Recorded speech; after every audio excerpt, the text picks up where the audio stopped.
We all have one or two bad habits. It can be biting our nails, procrastination, or any one of the several bad habits out there. We often feel they are not harmful, and it takes us some time to realize that we need to change them.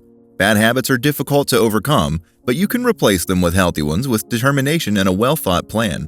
Stay with us till the end to learn how you can break bad habits. First, you need to identify it.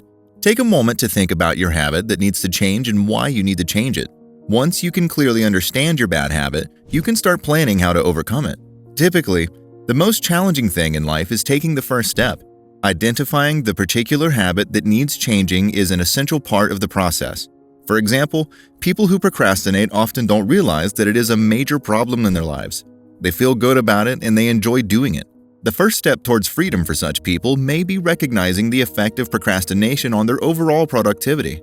Secondly, you need to recognize the triggers of your bad habits. For example, why do you bite your nails? It might be your anxiety or fear. Some people overreact in every situation, and it may be due to stress, boredom, or anger. Learn how to control your emotions, and eventually you will stop pursuing your bad habits. After learning how to control it, the next step is to find a replacement for it. If you don't have an alternative way to express yourself, it will be very challenging for you to get rid of your habits.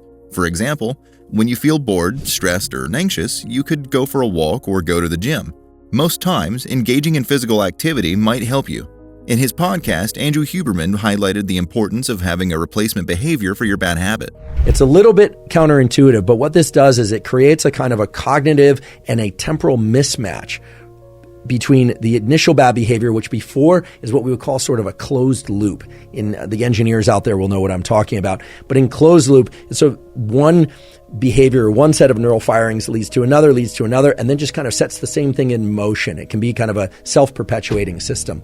By changing the number of features that are in that loop, it disrupts the closed nature of that loop. It creates what we call an open loop. And in an open loop, you are better able to intervene. In short, introducing a new good habit to replace the old bad one causes a change in your mental awareness. You can gradually eliminate the ease with which your brain performs bad habits. In addition, Huberman spoke about the importance of using a simple task to replace a bad habit in the same video. Now, the nature of that positive thing is important. You don't want it to be something that's very hard to execute. You want it to be something that's positive and fairly easy to execute. Another crucial step is setting clear and specific goals for yourself. Breaking a bad habit goes beyond saying it. You must work if you desire long-term results. Having a specific goal in mind makes it easier for you to focus on your progress. For example, you can open a journal to write down how you intend to break a bad habit and the estimated time you require to work towards the end goal.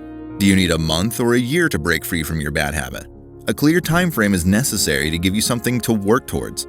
However, you should not fall into the trap of setting up a reminder on your phone or writing little notes about what you should and shouldn't do because they don't always work in the long run. Besides, you need to be patient with yourself.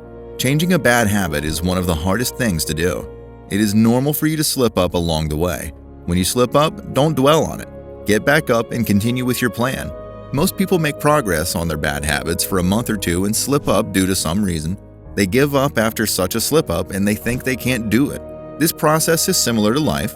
It is full of ups and downs. You can't dwell on your failure. Instead, focus on your goals and how to achieve them. In addition, you need to hold yourself accountable for your actions. People often respond to drastic measures, such as monetary penalties. Giving out a certain amount of money when you engage in a bad habit is an excellent way to hold yourself accountable. But what we do know from both human and animal studies is that things like electric shock, things like monetary penalties, right, having to pay out every time you engage in a particular behavior, those are pretty effective ways to break habits. Rewarding yourself for every progress made is also helpful. It motivates you and encourages you to achieve your goal. You need to remember that breaking a habit is not easy. However, it is possible by following the steps discussed in this video. Are you struggling to overcome a bad habit? Let us know in the comments below. If you found this video interesting or helpful, don't forget to like this video, subscribe, and press the notification bell so you won't miss any of our future uploads. Until then, take care.